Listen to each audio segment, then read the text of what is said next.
Today we're going to be discussing something of interest to us all. Exploring our stories, looking at our humour and our jokes.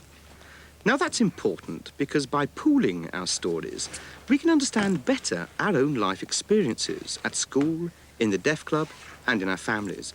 We can understand ourselves better through the stories and the humour. They tell us something, and that helps us to understand what it means to be deaf, our identity. We can identify with the stories, and that develops our self-awareness. We understand ourselves better. We may have difficulties or problems, but by sharing these experiences, we can feel better about them and we can improve the quality of our lives. Now, I know that for most of us, perhaps when we were small, obviously it's different now, but way back then, if you were like me, when we first went to school, that was when we first realised what it was to be deaf. We were separate. We were different from hearing people. Now, I'm sure that all of us must have felt that. What about you, Loran? Is that your experience? Yes, indeed. I have my own experiences of growing up. Really, I was born hearing. At 10 months old, I became deaf. My mother had to send me to a deaf school, Donaldson's. I was sent there as a boarder. But, you know, I've been to 3 schools. No, I mean, the nursery school, that came first, and I was taken along there, an eager wee soul, just 2.5. All the children were the same as me, and we all played together. Then I was moved to Henderson Row. Again, all the children were of an age. But then came the summer holidays, and my mum said to me, "Now you're going to the big school. You're a big girl." The big school? I said, "What's this?" Anyway, as time passed and the summer holidays finished, we headed back again in the car. No, you're going the wrong way. That way. I had my mind set on the old school. No, my mum said, "You're going to the big school. We're happy to see you're a big girl now." I wasn't too keen as we approached this huge building and I saw children all different sizes. I expected them all to be the same as before, not bigger. They'd always been all of an age. And there were deaf adults. It was great. Oh, I felt it was a great experience being there right throughout my time. I felt really being a boarder was better. What about you, Bruce? Did you feel like that? Did you have that kind of experience when you first realised you were deaf? Yes, my experience was a bit similar. When I first went to school, it was a partial hearing school called Parkhouse. I don't remember anything about it. I just went there and I had no idea why or what I was doing there. I just remember playing about on the playground, playing around and squirting milk cartons. That's all I can remember, till I moved to a new house and was told to liaise with the Hamilton School in the Lanarkshire. My father argued with the court in Edinburgh to let me stay at Parkhouse, but they told him I couldn't. I would have to go to Lanarkshire. So he had to accept the decision, though he knew the Hamilton School had a bad reputation. He had no choice, so he took me there. I was wearing a blazer and shorts and badge and a tie. All the other kids were casually dressed. They all gathered round me and said, "Hey, it's the first time we've ever seen a black person in this school." They all shook my hand. So I'm hanging onto my satchel with my hair slicked back. I had a pudding bowl haircut and all stood there prim and proper. All these kids were signing away, but I just stood there looking at them. They were signing to me and I kept asking what the signs meant. That's what made me really develop my own sign language. I felt a lot better and I was able to identify with them so much better there. I hadn't realised I was deaf until then. I felt I was just the same as all the other kids. But then I realised I was deaf and I was going to have to wear hearing aids and so on. That's how it was. Now, Keith Reid, were your experiences anything like theirs? I remember before my parents found out I was deaf. When I was 2, they went to work and I had to go to a nursery. I was mixed in with hearing children, and the staff didn't know I was deaf. And I would develop my own gestures to communicate. And the teachers would hold down my hands to force me to talk. I didn't know why, and they tried to teach me a lesson to stop using my hands. So during meal times, I was forced to use my hands as a scoop to eat mushy peas. where the other kids were using spoons. I used to cry and resist it when my mother took me to the nursery. And then my father and mother discovered I was deaf, and I was transferred to Newcastle School. It was a really good school. It was the first time I was in touch with the deaf world, and I learnt signs there. The first thing I remember was the signs for good and bad, and that was my first conversation, and I've been using those signs ever since. Now, that's really interesting. All three of you. I know you, June, had a rather different experience because you had deaf parents. How did you feel going to a deaf school for the first time? What was your experience? Yeah, that's true. I see big differences. My family are all deaf. My brother went to school and I always wanted to go. But my mother said, not yet, you're too young. I used to get really frustrated because I wanted to be like my brother. I thought he was lucky. Finally, my mother said I could go and I felt really excited. When I got to school, I couldn't wait to sign, but none of the children my age could sign and they were all fascinated with me. The teacher would say, bring a ball, and I would say, fine, what colour? The teacher was amazed. She said, how do you know the colours at your age? And it was because my parents had taught me, but the other children didn't know. So I taught them colours like blue, red, yellow. The teacher was furious about me teaching them colours because they weren't supposed to be learning them yet. So the teacher wrote a letter to my parents telling them not to sign to me. Well, that was difficult because we were a deaf family. So my mother said, try not to sign at school, but you can at home. Well, I was confused because I already signed to deaf adults and most of them knew me through visiting our home. Let me ask you about that. Coming from deaf parents and becoming like a leader with all the other children following you around. Can you tell us about that? Yes, true, that's right. When I went to the toilet, all the children would be waiting for me outside the door. They'd just follow me around everywhere. I remember there was about 12 of them my age. They'd just follow me around. So the teachers decided to keep me separate for writing and things. I was kept on my own, away from the others. What about you, Shirley? I know your parents were deaf. Did you have a similar experience? Was it difficult for you, or was it easy when you went to school? What was it like? Well, I always signed at home until I went to school, which was a very strongly oral school.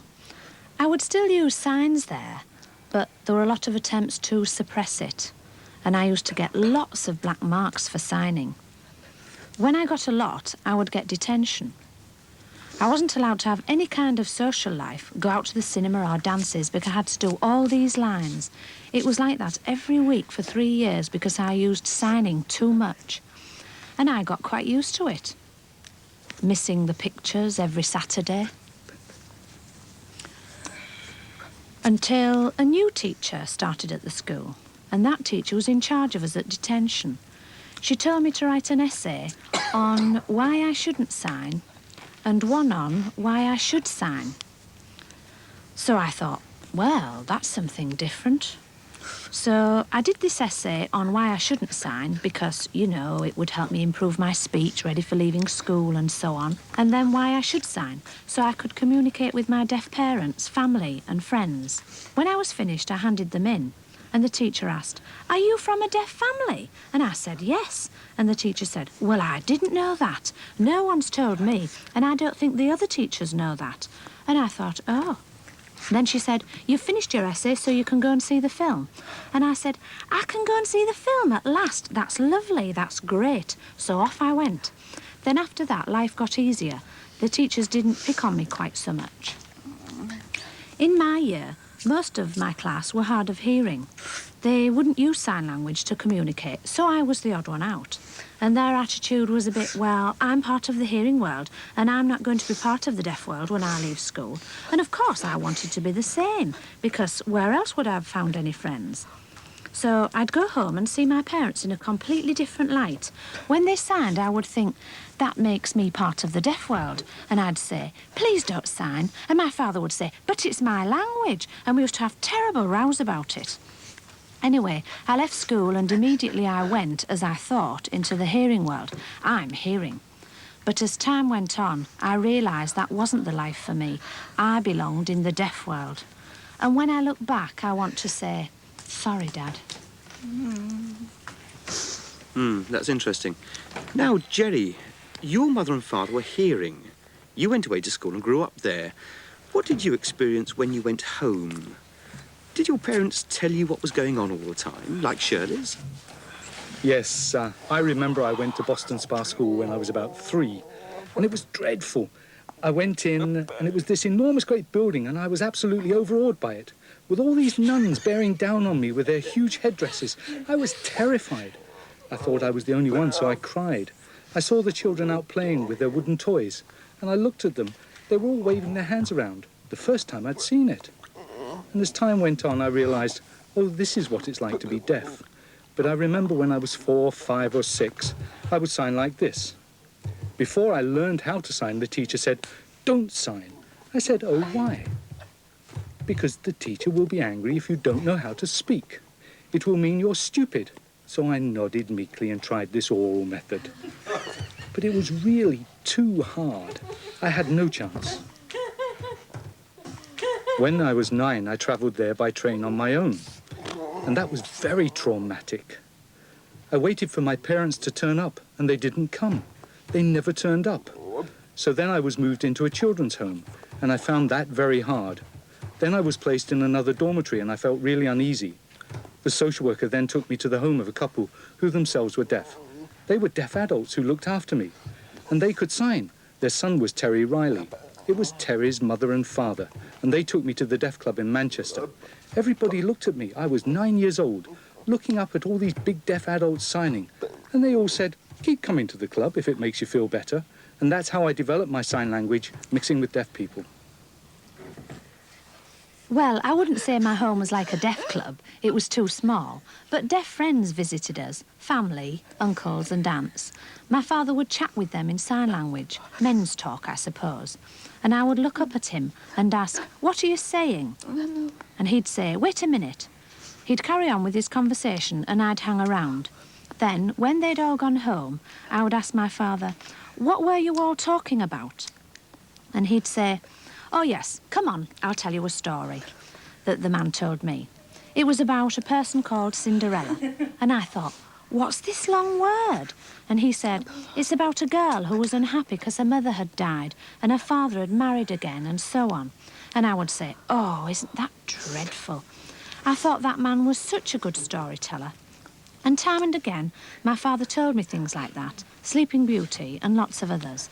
And he used to go to the shop for Ladybird books with the same stories, with simple words.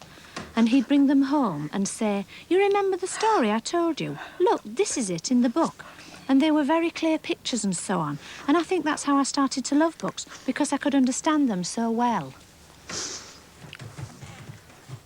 Now, I know you all have vivid memories about growing up, about school life, home life, your parents. And I'm sure that all of us, when we go to perhaps deaf clubs or pubs or meetings even, we sit around together at night for hours talking about the old days on our school days. They're experiences that we never forget, and it's something that we all do, isn't it? Yeah, an older pupil at my school told me this story that happened a long time ago. There was this scoutmaster, Mr. Jimmy Young. He had a moustache, and the deaf children would queue up. They had to practice and rehearse for the open day the following Saturday, because the parents and so on were coming to see this display and the flag raising and so on. Mr. Young would teach them how to march. Right, left, left. The lad in front would throw up his baton, and the scoutmaster in front of him would salute, and the lad would signal to them to turn right. So they'd all practice this drill, and they'd walk to where the parents were to be ranged on either side, with the mayor and bishop in front of them, and the car park on the left. So they practiced this drill and the marching till the scoutmaster was happy, and it was absolutely perfect. Then on the Saturday, they got themselves ready, got washed behind their ears, put the scout hats on, the badges and everything, the lanyards, toggles, garters, the shorts. And there was Mr. Young with his scoutmaster's hat, looking very smart out in the front. So they all got ready, they'd done their rehearsals. The people arrived in their cars, you know, the old type of cars with big mudguards with the cranks to get them started, and there were flags all over the place. So the parents, the mayor and the bishop were watching. They were all ready. The scoutmaster signalled and off they went, left, right, left. The lad was tossing up the baton and on they went. It was beautiful. It went so well. Left, right, left, tossed it up again, caught it. then turned as if to wheel to the right, and the guy just carried on to the left. They were all off to the right, off they went, but the Scoutmaster went away to the left doing his salute, while the deaf kids were going to the right. And all the parents, the mayor and the bishop were chuckling. Everyone became hysterical. And then the Scoutmaster looked round and the kids looked across at him. Everyone just burst out laughing at this guy. He'd been drilling them to go to the right and he had gone off to the left. I thought that was such a hilarious story, so funny. Right, well, so much for our school experiences. Now, perhaps I can ask you about your experiences after you've left school and become adults of going into the Deaf Club. Now, what is it that really struck you there, meeting all the adults for the first time? Maybe you went in when you were younger, even. Well, yes, first, when I was at Hamilton School, deaf people used to say to me, why don't you come and play football with the Deaf Club? And I thought, well, I'm involved in the Hearing Club. And at that time, I had no idea there was such a thing as a Deaf Club. So I said, where? And they said, Hamilton. I said, really? So I said to my parents, these deaf people are going to a club.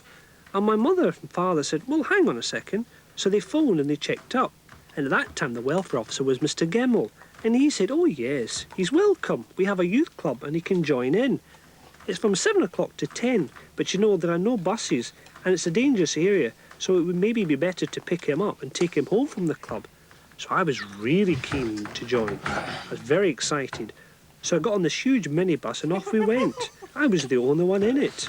This woman was driving and I thought, this is taking a long time. But anyway, we arrived at the Deaf Club and I thought, well, these people in the youth club are just like the ones at school, signing. Then a few weeks later, my mother heard there was another club, a Protestant club, and a much bigger one.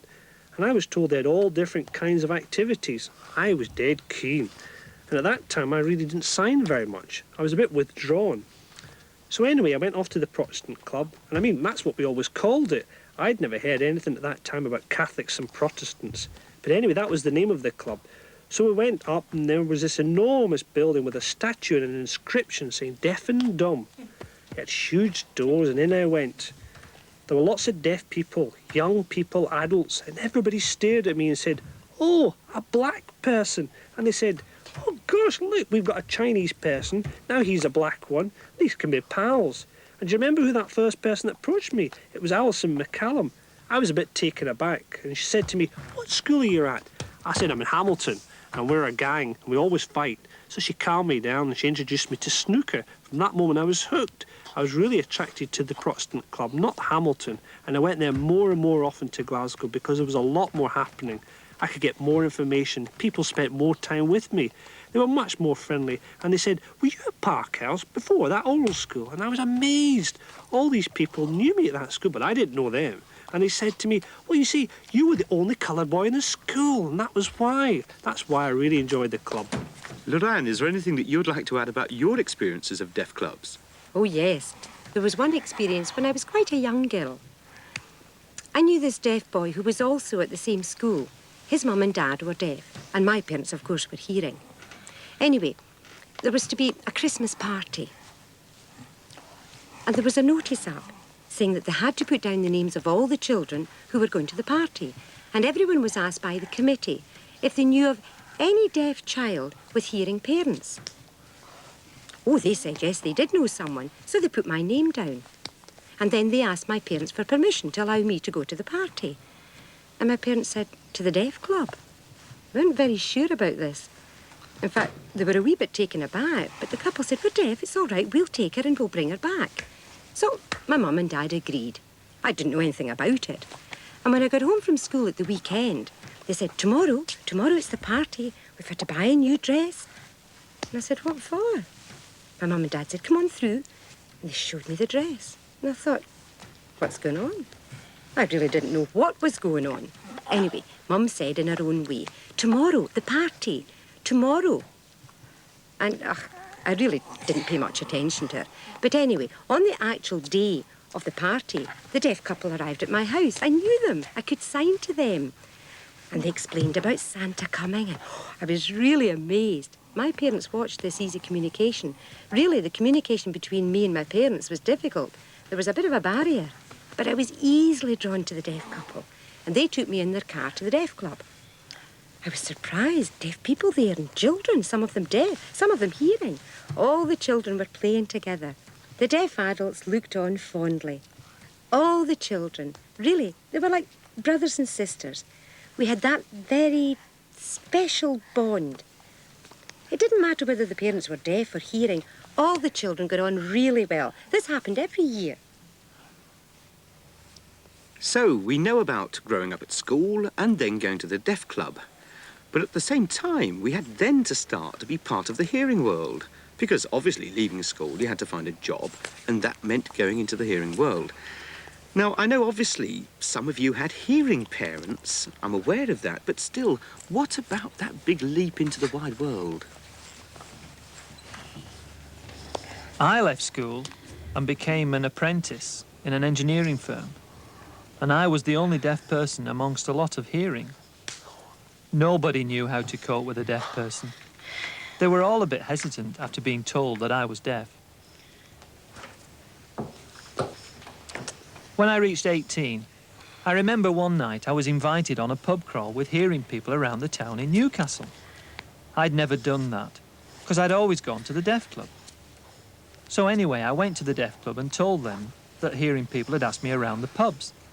And the older member said, "Well, that's bad." They asked me the names of the pubs and I mentioned the Half Moon. And they said, "Oh, that's bad. Keep away from there. It's full of prostitutes. Don't go there. You'll be corrupted." And I thought, is it bad? Anyway, I went to work and the hearing people said, "Right, ready for Friday night to go to the pub?" I was nervous, but I went and we visited several pubs before we got to the Half Moon. And it was beautiful and everyone was having a drink. And I couldn't see any prostitutes there or anything like that. I had a really good night going round different places. I enjoyed myself in the hearing world. It was great. So I realised that the older deaf people may have looked into the pub in 1950 and saw that it was bad and never visited it since. But they had labelled it bad for the next 20 years. And now it had changed. The older deaf, it was a poor generation. But they should have watched how things were changing. Maybe I could have been like that, giving the place a bad name.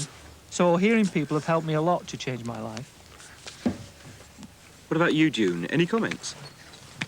I can remember it was terrible. When I was growing up, I thought the whole world was deaf. I didn't realise they were hearing people. I knew all of my parents' friends and families, they all signed. I mean, they were hearing, but I thought they were deaf. I would always sign in the streets, in the shop. They did try to stop me, but nobody had told me about the hearing world. I would sign in the shops, and they all knew what I was saying by pointing.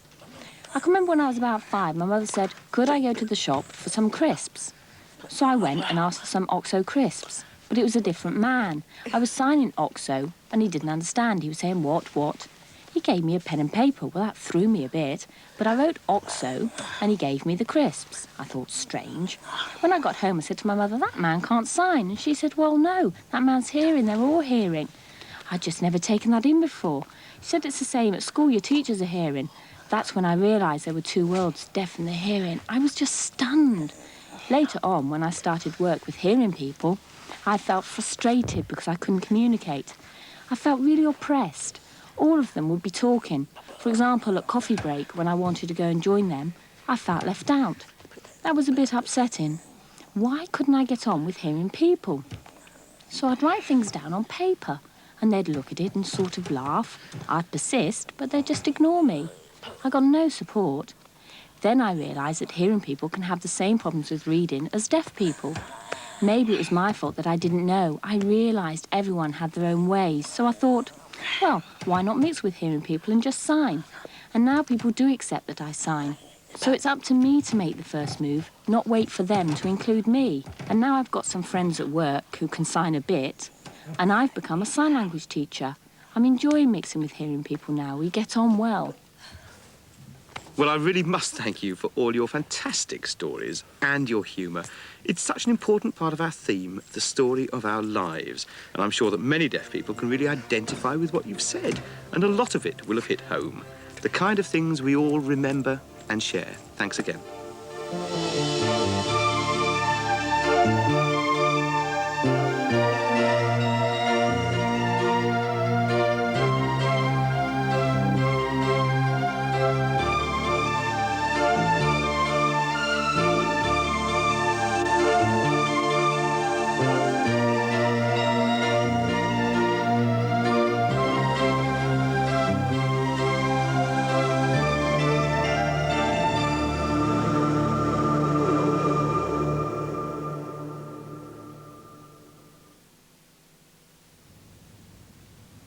If you'd like a free copy of the booklet that accompanies this series, please send a stamped addressed envelope